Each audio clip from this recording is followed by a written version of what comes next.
On August 22nd, 1922, shots rang out from inside a stately Victorian home in Beverly Hills where Dolly and Fred Ostrich lived. Neighbors called police right away, and when officers stepped in through the front door, they saw the entire house was trashed. On the floor in the living room was Fred, who had been shot to death, and next to him were 3 .25 caliber shell casings. With weapons drawn, the police cleared the entire first floor. There was no one down there. They heard screaming coming from upstairs, and so they run up the stairs, and they get up there, and no one's upstairs. And then they heard the screaming again, and they realized it was coming from inside of a closet in the master bedroom. And so as the police are clearing the second floor, they yell out to this woman, and they say, "Who are you? What are you doing in the closet?" And she yells back, "I'm Dolly. I'm okay, but I'm trapped." And so after the police finish clearing the upstairs and they're sure it's safe, they go over to the closet door and they do try the handle. It's locked. They ask her, "Do you know where the key is?" And she says no. And so before they start trying to break the door down, they did a quick search of the upstairs to see if maybe they could find the key to the closet. And sure enough, across the hall in another bedroom, they found it on the ground. And so they took the key back, they opened the door up, and out came Dolly. She was okay, but obviously very frantic and panicked. And they asked her, what happened? And she told them a very abrupt and chaotic story. She said she had been hanging clothes inside of this big walk-in closet, and her back was to the door when she heard a fight break out on the first floor.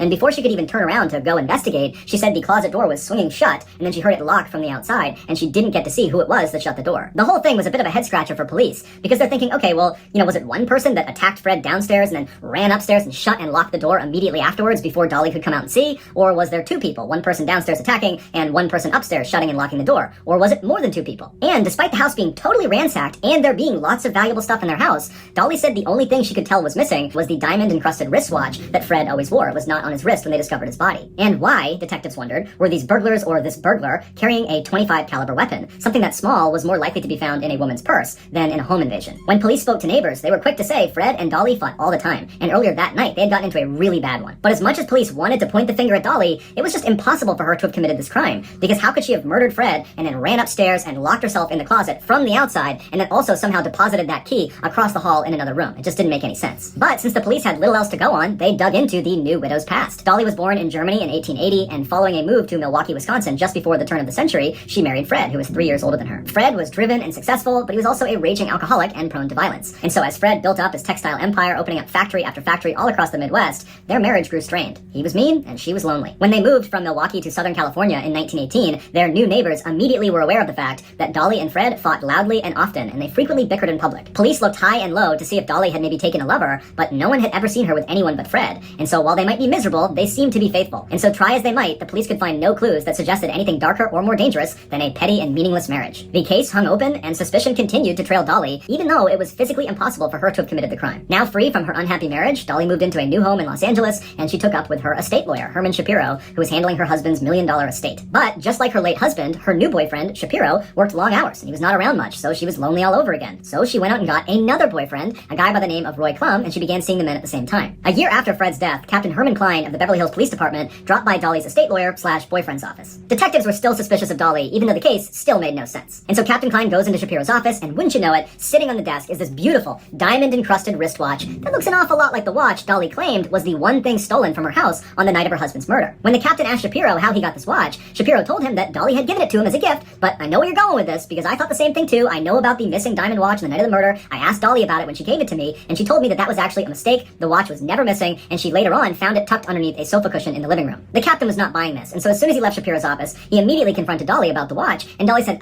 you know what, that's right, I did find the watch, but I didn't think it was that important, so I didn't tell you guys. The captain couldn't believe what he was hearing, and shortly after, the newspapers found out about this new twist in this totally bizarre case, and they went wild with it, putting all the heat back on Dolly. Spooked by the headlines, Dolly's second boyfriend, Roy Klum, came forward to the police and said, "I have a confession to make. Dolly made me hide one of her .25 caliber pistols, and I threw it in the La Brea tar pits." And then before police could even go get that gun, one of Dolly's neighbors came forward and said, "Yeah, I got a confession to make. Dolly asked me to get rid of a .25 caliber pistol, and I buried it in my backyard." So police went out and recovered both weapons, but they were so badly rusted, they couldn't confirm if they were in fact the murder weapons. And Dolly had an excuse. When the police confronted her with these guns, she said, "Oh yeah, those old things, I've had those in the house for years, but, given the circumstances of my husband's death, just felt a little awkward keeping them around the house, so I had some friends get rid of them." The police were not buying this, and so in July of 1923, they arrested Dolly for killing Fred. But despite these new developments, the facts of the case had not changed. It was still physically impossible for Dolly to have committed this crime. She was locked in the closet from the outside. And so with Dolly in jail awaiting trial, investigators tirelessly hacked into her story to try to find holes in it, but they had no success. And so after every theory that might connect her to the crime was ultimately discarded, they had to drop the murder charges, and Dolly was released. 7 years went by, and the crime was largely forgotten about. And then in 1930, Dolly and her estate lawyer boyfriend Shapiro, they broke up. And Shapiro immediately called the police and said, "You know what? I haven't been entirely truthful. I know a lot more about what happened to Fred than I've let on. And in fact, I have someone in the office with me right now that can tell you the whole story." Investigators flew to Shapiro's office, they go through the doors, and sitting inside is a man they never knew existed. His name was Otto Sandhuber. He was a quiet, small sewing machine repairman /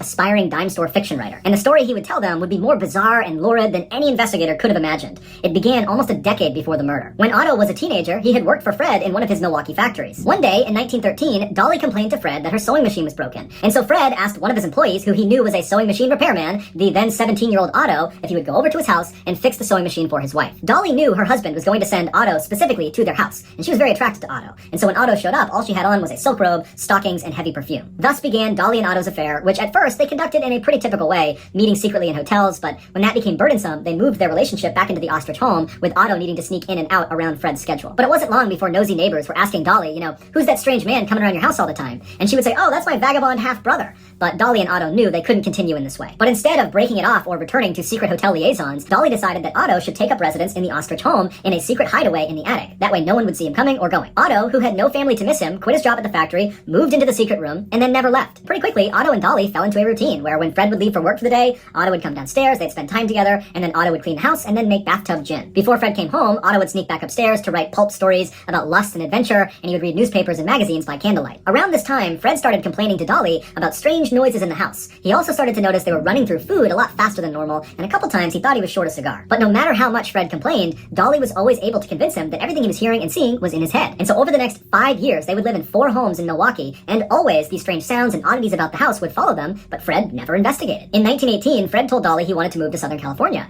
and so Dolly hunted down a house with an attic, a rarity in the area, and she sent Otto ahead. When Fred and Dolly arrived, Otto was already ensconced in the attic, and Fred moved in right beneath him. By the time Fred and Dolly got in their final argument on the night of August 22nd, 1922, Otto had been secretly living with them for almost a decade. On that deadly night, Otto was in his secret room listening to drunk Fred getting louder and angrier and clearly getting physical with Dolly, and so worried that he might kill his lover, Otto leapt out of the attic and ran downstairs carrying 2 .25 caliber pistols. He runs into the living room and he confronts Fred. And Fred is astounded to see his formerly teenage sewing machine repairman, who abruptly quit the factory so suddenly and completely, now standing in his living room. And so Fred lunged at Otto, and Otto just started shooting. It was then that Dolly hatched the scheme that had almost let them get away with it. Knowing the police would be there any minute, Dolly staged the house to look like a robbery. She told Otto to lock her inside of the closet and then ordered him to go back up into the attic. And so when the police got there, Otto was crouched silently right above their heads. After the killing, Otto moved in with Dolly in her new house, and even though they could have had a normal open relationship, Dolly ordered Otto to go live in the attic of this new house as well. It wasn't until a year later, when Dolly was briefly arrested after the police found out about the hidden guns, that Otto was forced to come out of the attic. While Dolly was sitting in jail for these gun charges, she begged her estate lawyer boyfriend, Shapiro, to go get groceries for her vagabond half-brother, Otto, who lived in her attic. She said, when you deliver them, make sure you go to the bedroom and knock on the ceiling. That will let him know it's safe to come out. But when Shapiro arrived and followed the procedure and Otto came out, Otto was so starved for human interaction and conversation that he wound up telling Shapiro the whole insane story. But instead of going to police, Shapiro told Otto that he should just leave. And he did. He went and became a janitor and he got married. The secret held until Dolly and Shapiro broke up for good, at which point Shapiro called the police. Dolly and Otto were arrested and the press went insane. They called this the Batman case because Otto was living like a bat in a cave. This was before Batman the comic was a thing. Otto was convicted of manslaughter, but the statute of limitations was up, so he was allowed to walk free. As for Dolly, she was allowed to walk free too because the jury hung on her conspiracy to commit murder charges. After the trial, Otto disappeared and nothing more is known about him. As for Dolly, she stayed in LA and she died in 1961 at the age of 80,